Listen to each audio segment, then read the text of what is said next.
បាទវីដេអូនេះគឺជាបន្តចូលដល់ចំណុចទី3ដែលយើងសិក្សាអំពីធាតុទាំងឡាយដែលស្ថិតនៅលើអេក្រង់កុំព្យូទ័ររបស់យើង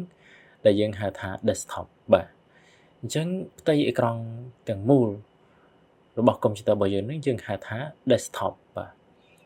ហើយបន្តមកនៅក្នុងនេះគឺយើងមានរូបនៃកម្មវិធីដែលមាននៅលើអេក្រង់កុំព្យូទ័ររបស់យើងជាច្រើនអញ្ចឹងរូបទាំងអស់នេះគឺយើងហៅថា icon បាទមានរូបកម្មវិធីបាទ typing master rapid typing ខ្មែរ Unicode typing ជាដើមទាំងអស់ហ្នឹងគឺជា icon ឧទាហរណ៍ដូចជានៅក្នុងទូរស័ព្ទរបស់យើងហ្នឹងគឺយើងទៅ download នៅកម្មវិធីចេញពី Play Store ឬក៏ App Store អញ្ចឹងរាល់កម្មវិធីដែលយើងបាន download ដំឡើងដូចជា dictionary ឬក៏ដូចជា game ជាដើមហ្នឹងគេហៅថា icon ដែលបង្ហាញនៅលើអេក្រង់ទូរស័ព្ទរបស់យើងជាដើមណាបាទហើយកុំព្យូទ័ររបស់យើងដូចគ្នាបើករណីបង្ហាញលើអេក្រង់បែបនេះយើងហៅថា icon ដូចគ្នាណាបាទបន្តមកផ្នែកខាងក្រោមបាទអញ្ចឹងលោកគ្រូបញ្ជាក់តិចតកតងទៅនឹងមុខងារទាំងអស់នេះគឺលោកគ្រូបានធ្វើការរៀបរាប់បញ្ចូលនៅផ្នែកខាងក្រោមនេះហើយអញ្ចឹងបើសិនជាករណីមានសៀវភៅអាចអានបន្ថែមបានណាបាទអញ្ចឹងនៅផ្នែកខាងក្រោមនៃអេក្រង់កុំព្យូទ័ររបស់យើងគឺយើងមាន taskbar បាទអញ្ចឹងដូចលោកគ្រូគូបង្ហាញនេះបែបនេះពណ៌រៀបការឈូកជុំវិញទាំងអស់នេះគេហៅថា taskbar អញ្ចឹង taskbar គឺជាកន្លែងសម្រាប់ធ្វើការផ្ទុកនៅមុខងារហើយនិង icon មួយចំនួនមានដូចជា start button បាទមានដូចជា search button task view button widget button ហើយនិងកម្មវិធីដែលកំពុងដំណើរការជាដើមហើយនៅផ្នែកខាងស្ដាំដៃនេះគឺយើងហៅថា system tray បាទត្រឹមបន្ទាត់ដែលលោកគ្រូគូពណ៌ក្រហមទាំងអស់នេះយើងហៅថា system tray បាទអញ្ចឹងដើម្បីកាន់តែច្បាស់ថាតើមុខងារទាំងអស់ហ្នឹងយើងប្រើសម្រាប់ធ្វើអ្វីខ្លះគឺលោកគ្រូនឹងអនុវត្តឲ្យបង្ហាញជូនតែម្ដងអញ្ចឹងខាងក្រោមនេះខាងក្រោមនៃ desktop នៃអេក្រង់កុំព្យូទ័ររបស់យើងទាំងអស់នេះយើងហៅថា taskbar យើងដឹងហើយអញ្ចឹង taskbar នេះគឺទី1គឺ start button អញ្ចឹង start button នេះគឺមានតួនាទីសំខាន់នៅពេលដែលយើងចុច start button នេះគឺដើម្បីចូលទៅបិទនៅកុំព្យូទ័ររបស់យើងអញ្ចឹងដឹងហើយយើងចុចទៅលើ start button នេះមកបាទចូលចុចទៅលើពាក្យ shut down នឹងបិទកុំព្យូទ័ររបស់យើងហើយមួយទៀតគឺមាន sleep បាទ sleep ដាក់កុំព្យូទ័ររបស់យើងឲ្យអេក្រង់រៀងងឹតណាដូចជាទូរស័ព្ទរបស់យើងអញ្ចឹងដែលយើងដាក់ចុចទៅលើ button power ឲ្យវាបាទងឹតអេក្រង់នឹងគេហៅថា sleep ហើយមួយទៀត restart ដើម្បីធ្វើការ restart កុំព្យូទ័ររបស់យើងករណីយើងប្រើទៅវាលក្ខណៈពាំងឬក៏ដើមមិនសូវស្រួលយើងអាចធ្វើការ restart វាបានបន្តមកទៀតតកតងទៅនឹងមុខងារដែលមាននៅក្នុង start button នេះគឺនៅផ្នែកខាងក្រោមនេះបាទអញ្ចឹងវាមាន shortcut ដែលយើងអាចធ្វើការកំណត់បង្ហាញឬក៏លាក់នៅផ្នែកខាងក្រោមនេះដែរមានដូចជា document download music picture ដែលមុខងារទាំងអស់នេះគឺវាមាននៅក្នុងបាទទីតាំង Windows Explorer របស់យើងចុចលើ DPC មកបងប្អូនឃើញមានទេអញ្ចឹងទីតាំងទាំងអស់នេះវាមានបាទ desktop document download music picture ជាដើមនេះអញ្ចឹងនៅក្នុងទីតាំងនេះក៏មានដែរបាទនេះបងប្អូនដាក់ម៉ៅលើវាទៅឃើញវាដាក់ document យើងមកដាក់ម៉ៅលើនេះមួយទៀត download music អញ្ចឹងនៅក្នុងនេះក៏មានទីតាំងdocument download music picture ជាដើមអញ្ចឹងមូលហេតុអីបានជាគេដាក់ទីតាំងទាំងអស់នេះនៅត្រង់កន្លែង start button នេះគោលបំណងគឺដើម្បីងាយស្រួលយើងមិនហត់ចុចបើកនៅផ្ទាំង Windows Explorer នេះហើយចុចចូលទៅកាន់ទីតាំងមួយនេះអាចយូរអញ្ចឹងបើសិនជាករណីយើងចង់លឿនអាចបើសិនជាករណីយើងឈរលើ start button នេះហើយយើងចុចចូលទៅកាន់ចង់ចុចចូលទៅកាន់ទីតាំងណាមួយយើងចុចទៅលើ shortcut នេះមកឧទាហរណ៍លោកគ្រូចង់ចុចចូលទៅកាន់ទីតាំង picture បាទចុចលើនឹងតែម្ដងជួយនឹងបើកចូលទៅកាន់ទីតាំង picture ហ្នឹងឲ្យយើងឲ្យស្វ័យប្រវត្តិចុះសួរថាលោកគ្រូចង់ឲ្យយើងកំណត់បែបម៉េចដើម្បីធ្វើការលាក់ឬបង្ហាញមុខងារទាំងអស់ហ្នឹងយើងគ្រាន់តែបាទមកស្ដាំទៅលើ desktop របស់យើងហើយយើងយកពាក្យថា personalize បន្តមកទៀតយើងចូលទៅកាន់បាទ start នេះចុចចូលទៅកាន់ start នេះមកបន្តមកទៀតគឺយើងចុចចូលទៅកាន់ folder បាទជាងវានឹងបង្ហាញបាទជាបើសិនជាករណីលោកគ្រូចង់លាក់នៅបាទ setting បាទ icon setting ចេញពីកន្លែងនេះជាង off វាមកបាទជាងវានឹងលាក់ចេញនេះបាទ setting បាទ chứ bây giờ trong lẹ này thì tăng document download music này tránh và những bắt và to mở đi xạ tầm mơ nó không start button mới với bằng hành thì đấy khơi nhé chứ việc đó đợi tránh ở hai chứ lực bằng hành người với nhé nè sao lực trong tục vì nó nắng chứ nó bây giờ check on vì má cứ về nó bằng hành bên cạnh ở hai mình tí tăng start button đi cứ dừng check từ lời viết đầm bày thừa cả xoay rốt nơi cảm vị thị bỏ dừng chứ ở tiêu họ tha dừng lục nơi icon cảm vị thị Microsoft Word đi trên bị icon computer bỏ dừng ở lớp cứ mà đám lớn cảm vị thị đằng mùi hay là cứ chơi bà vô delete lại thông số RAM đi hết nè nhưng chơi lời về tới khơi bật đấy cho nên trong này khi dừng ai check từ lời start button này máu hái và sơ ý đồ cảm vị thị bỏ dừng chứ chơi cái lại thay khi máu và nếu còn 300 check cái bán này còn thì check list start button này hay vì nó là keyboard bảo dưỡng nhận đã thả vượt phải nhé chính như ai thuộc cả search rồi nói cả vị thi mà cái server các bạn này chân cái lại một nghề đấy chân cái lại những cái video này dùng check từ lứa và search button như được kia đại chân dùng check list start check list search button đằng máu hay những ai thuộc cả và search rồi cả vị thi ở thì cả vị thi vượt để dùng trong file rất chân vi bạn đằng máu và tôi mới những chơi từ lửa cả vị thi thì dựng chọn phải đọc đồng bấy bạc ai mới tiết start button những ai thôi cả xoay đọcនៅកម្មវិធីដែលយើង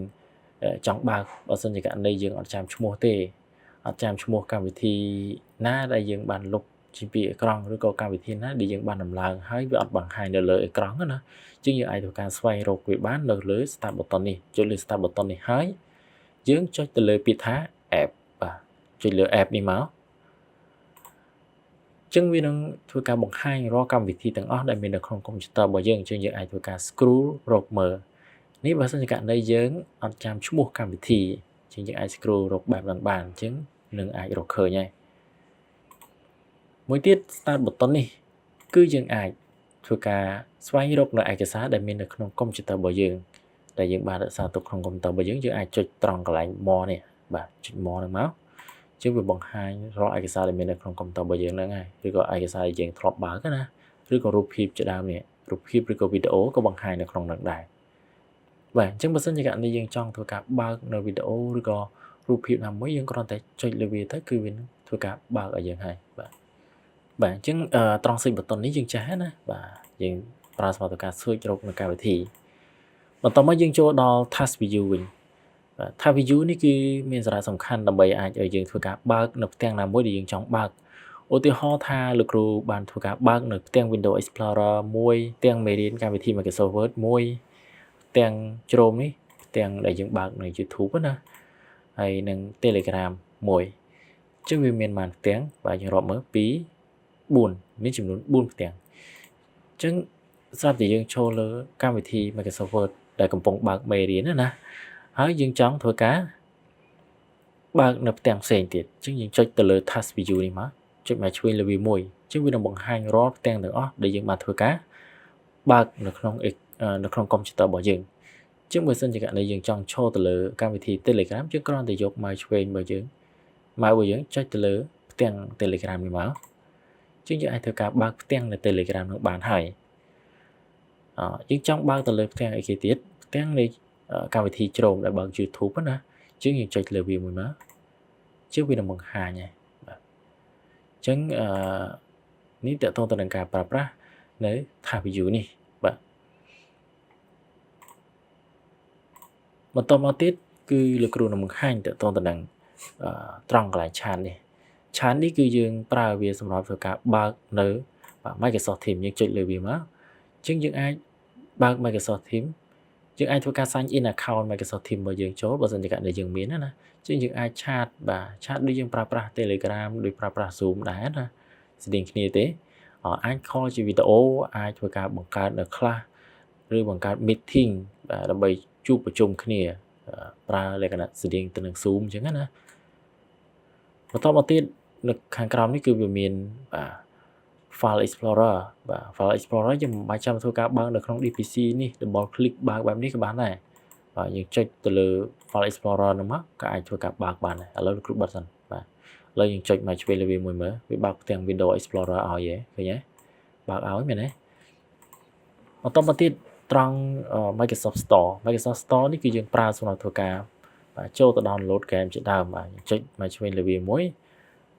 នេះតើយើងមានអ៊ីនធឺណិតដែរណា Microsoft Store នេះហើយលោកគ្រូអត់ទៅប្រើប្រាស់វាដែរអញ្ចឹងយើងចង់ធ្វើការ download នៅ app ណាមួយគឺយើងបាទចុចលើវាទៅហើយយើងចុចពីតា get តែយើងត្រូវធ្វើការ sign in នៅ account ចូលដែរណាជាលោកគ្រូបង្ហាញប៉ុណ្ណឹងបន្តមកទៀតនៅក្នុងនេះគឺវាមានកម្មវិធីនេះគឺជាកម្មវិធីដែលយើងកំពុងតែបើកជាង Taskbar នេះគឺវាមានទូនាទីសម្រាប់ធ្វើការបង្ហាញរាល់កម្មវិធីដែលយើងកំពុងបើកដំណើរការ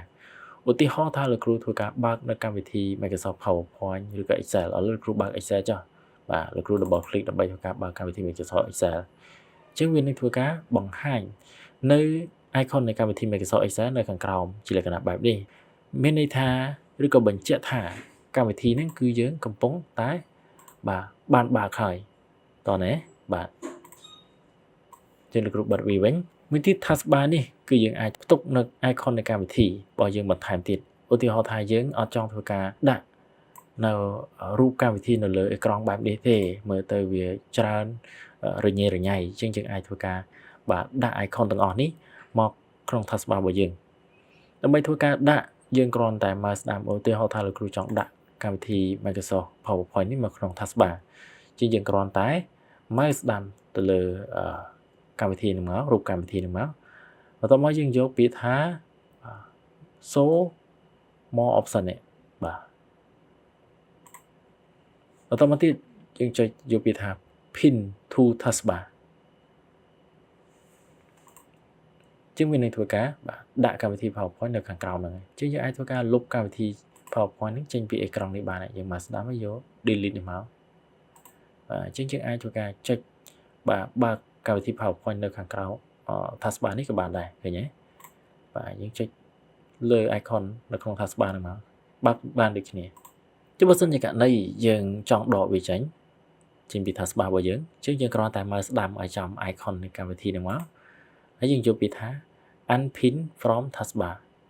ឬក៏មួយទៀតយើងអាចធ្វើការអីគេបាទឧទាហរណ៍ថាយើងចង់ដកវាពី Taskbar ដោយសារតែយើងមាននៅលើ desktop ឯណាហើយលោកគ្រូដាក់វានៅលើ desktop សិនកម្មវិធី PowerPoint នេះណានៅលើអេក្រង់សិន show more send to desktop ឥឡូវអញ្ចឹងយើងមានកម្មវិធីរូបកម្មវិធី PowerPoint 2នៅលើអេក្រង់ផងហើយនៅក្នុង Taskbar នេះផងឃើញទេជាវាមាន2បើសិនជាករណីយើងអត់ចង់បានរូបកម្មវិធីនៅក្នុង Taskbar បែបនេះទេគឺយើងអាចមកស្ដាំយកពាក្យថា unpin from Taskbar នេះក៏បានឬក៏យើងគ្រាន់តែមកស្ដាំទៅលើ icon នៃកម្មវិធី PowerPoint ដែលមាននៅលើអេក្រង់នេះក៏បានហើយយកបាទ show more option នេះដដែលហើយយើងយកពាក្យថា unpin from Taskbar បាទ unpin យើងចុចលើវាមកជាវានឹងដកចេញពី Taskbar របស់យើងហើយឃើញទេបាទមួយទៀតតទៅនឹង icon នៃកម្មវិធីនេះបើសិនជាករណីយើងចង់បង្ហាញនៅក្នុង start button នេះក៏បានបាទឃើញទេកម្មវិធី Microsoft PowerPoint គឺមាននៅក្នុងនឹងដែរជាបើសិនជាករណីយើងចង់ដកវាចេញកុំឲ្យបង្ហាញនៅក្នុងនេះយើងអាចធ្វើការម៉ៅស្ដាំទៅលើកម្មវិធីនេះបាទហើយយើងយកពាក្យថា unpin from start បាទចុចលើវាទៅជាងសាកចុចលើ start button ហើយ draw ទៀតមើលឃើញទេអត់ឃើញទេមែនទេបាទមិនឃើញទេតែយើងរកឃើញតលក្ខណៈថាយើង search បាទយើង search រកឃើញយើងដាក់ថា PowerPoint មែនទេបើយើង search រកឃើញប៉ុន្តែបើសិនជាករណីយើងចុចលើ start button ហើយស្វែងរកបែបនេះគឺមិនឃើញទេជួយយើងចង់បញ្ចូលមកវិញបាទយើងគ្រាន់តែមកស្ដាំទៅលើកម្មវិធី PowerPoint ហ្នឹងមកហើយយើងយកពាក្យថា pin to taskbar បាទជាងវានឹងបង្ហាញវិញហើយបាទតោះណាហើយយើងចង់ដកវិញតាមវិធីសាស្ត្រមួយទៀតយើងគ្រាន់តែមកស្ដាំលើកម្មវិធីនេះមកហើយយើងយកពាក្យថា unpin from taskbar មកជាមួយវាដកចេញឲ្យឃើញទេដកអីបាទអញ្ចឹងបន្តមកយើងចូលដល់ត្រង់កន្លែងនេះយើងហៅថា system tray ជាង system tray នេះគឺជាកន្លែងដែលយើងអាចធ្វើការមើលឃើញទាក់ទងទៅនឹងកម្មវិធីដែលកំពុងដំណើរការដោយ system Windows របស់យើងដល់ពេលយើងបើកមកភ្លាមគឺវានឹងបង្ហាញបាទនៅកម្មវិធីរបស់ system Windows របស់យើងមួយចំនួននៅក្នុងហ្នឹងឬក៏កម្មវិធីដែលយើងបានបើកដំណើរការហើយយើងបិទវាវិញឧទាហរណ៍ដូចកម្មវិធី Telegram នេះលោកគ្រូបើកវាហើយស្រាប់តែលោកគ្រូចុចខ្វែងបិទវាវិញបាទវាបិទទេប៉ុន្តែมันយើងក៏ពិតជាមិនទាន់បានបិទទេគឺវានឹងធ្វើការលាក់នៅក្នុង show hidden នេះ icon នេះឃើញទេនេះកម្មវិធី Telegram របស់យើងតោះនេះបងអញ្ចឹងកន្លែងនេះគឺវាលាក់នៅកម្មវិធីដែលយើងបានបើកមួយចំនួនណាបន្តទៀតគឺវាមាន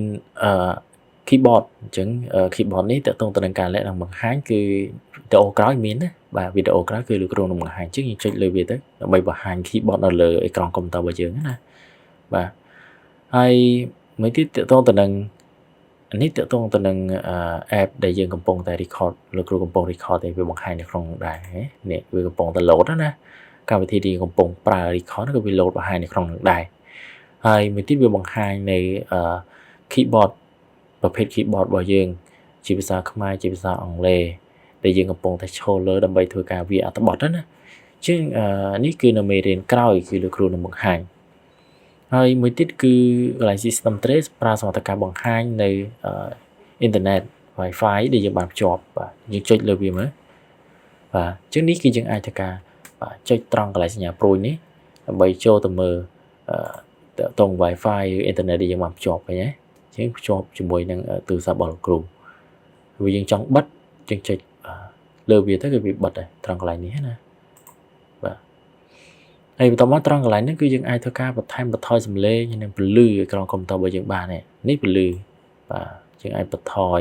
ឲ្យវារៀងងឹតតិចទៅឬក៏បាទភ្លឺខ្លាំងស្ដើមហើយត្រង់កន្លែងនេះយើងបន្ថែមបន្ថយសំឡេងបានបាទហើយនៅក្នុងនេះយើងដឹងព័ត៌មានរបស់ថ្មរបស់យើងបន្ថែមហើយនឹងកំណត់បន្ថែមទៀតតទៅនឹងថ្មរបស់យើងឬក៏កំណត់តទៅនឹងការ sleep របស់កុំព្យូទ័ររបស់យើងថារយៈពេលប្រហែលទៅឲ្យកុំព្យូទ័ររបស់យើងវា reload អេក្រង់បាទឬក៏បិទដោយស្វ័យប្រវត្តិជាដើមបាទហើយនៅក្នុងនេះគឺយើងអាចចុចបង្ហាញតទៅវាបង្ហាញតទៅនឹងការបច្ឆេទបច្ចុប្បន្នណាថាថ្ងៃនេះថ្ងៃទីប៉ុន្មានឧទាហរណ៍ដូចបច្ចុប្បន្នគឺថ្ងៃទី3ខែ3ថ្ងៃទី2ឆ្នាំ2023អញ្ចឹងវាបង្ហាញខែមុនហើយបានថ្ងៃហើយបានឆ្នាំហើយវាបង្ហាញម៉ោងទៀតបាទនេះអញ្ចឹងយើងអាចអូសមើលតទៅថ្ងៃខែឆ្នាំនៅក្នុងនេះបានបាទនេះវាបង្ហាញបែបនេះណាជាបើសិនជាករណីបង្ហាញតូចយើងចុចសញ្ញាព្រួយហ្នឹងពេលបង្ហាញធំបែបនេះអញ្ចឹងយើងអាចមើលទៅលើខែថ្ងៃឆ្នាំរបស់យើងបានបាទអញ្ចឹងតើតើទៅនឹងការសិក្សាធាតុទាំងឡាយដែលស្ថិតនៅលើអេក្រង់កុំព្យូទ័រនេះគឺលោកគ្រូមានប៉ុណ្ណឹងហើយនៅក្នុងវីដេអូក្រោយគឺយើងនឹងបន្តមេរៀនរបស់យើងទៀតតើតើទៅនឹងការផ្លាស់ប្ដូររូបភាពនៅលើអេក្រង់កុំព្យូទ័ររបស់យើងបាទអញ្ចឹងវីដេអូនេះគឺសូមបញ្ចប់ប៉ុណ្ណឹងបាទសូមអរគុណ